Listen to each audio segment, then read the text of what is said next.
ये है नीट 2023 का सेट G6 का क्वेश्चन 200। तो बच्चों अब देखते हैं हम इसमें ये आपके एनसीईआरटी में से किस को चैप्टर से और किस पेज नंबर से लाइन टू लाइन पूछा गया है। तो चलिए देखते हैं। तो बच्चों ये है क्वेश्चन नंबर 200, नीट के G6 सीरीज़ में पूछा गया है। मैंने आपको इसके फ़ोटो दिखाया है, तो हमने कॉपी में ईजिली समझने के लिए कॉपी में ले लिया है बच्चों। तो which of the following statement are correct regarding skeletal muscle. Option है बच्चों, muscle bundle are held together by collagenous connective tissue layer called fascicles. Sarcoplasmic reticulum of muscle fiber is a storehouse of calcium ion. Striated appearance of skeletal muscle fiber is due to distribution pattern of actin and myosin filament. M line is considered as functional unit of contraction called sarcomere. Choose most appropriate answer बच्चों। तो आपको इन चारों options में से आपको बताना है कि कौन से जो स्टेटमेंट दी गई है वो करेक्ट है। आपको ये बताना है सी और डी सही है, ए बी सी सही है, बी सी सही है या फिर ए सी डी सही है।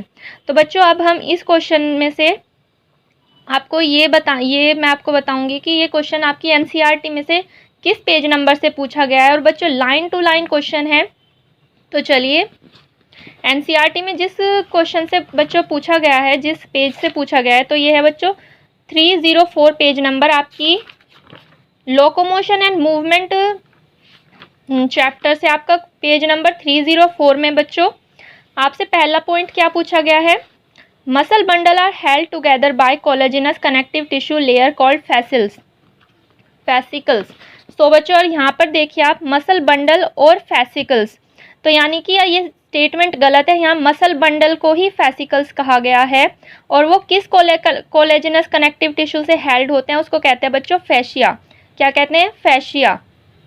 तो यही फर्स्ट स्टेटमेंट तो इसकी हो गई रॉन्ग।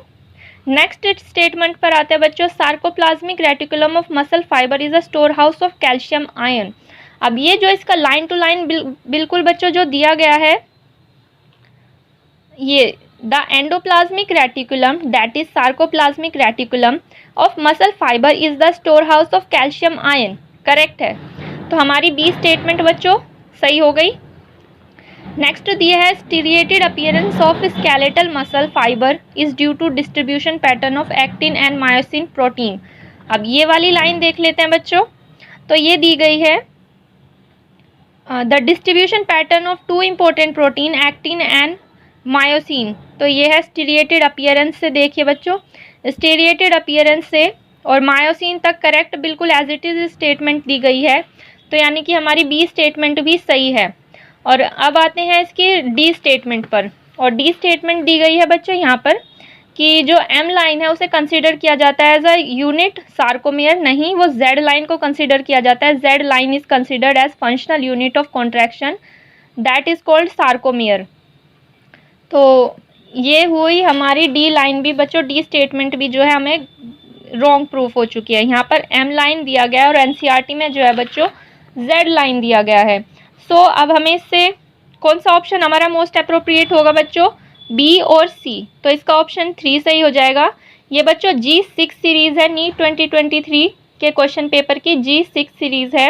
और ऐसी और भी सारे बायोलॉजी के क्वेश्चंस मैं आपके कवर करूँगी इसी के साथ, जिसमें आपको क्वेश्चन विद एनसीईआरटी के वो किस पेज नंबर पे पूछे गए हैं वो मैं आपको बताऊँगी।